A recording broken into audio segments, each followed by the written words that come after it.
তাহলে এক কাজ করবাই কি করতে হইব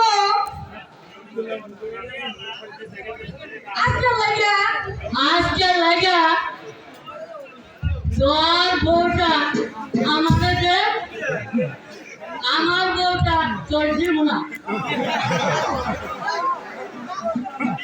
দেখা যায় এই শালিরা একটু ছাইটা আর কি করে কেমন করে এই ঝাঁটু দিয়ে পিঠাইতে আসে।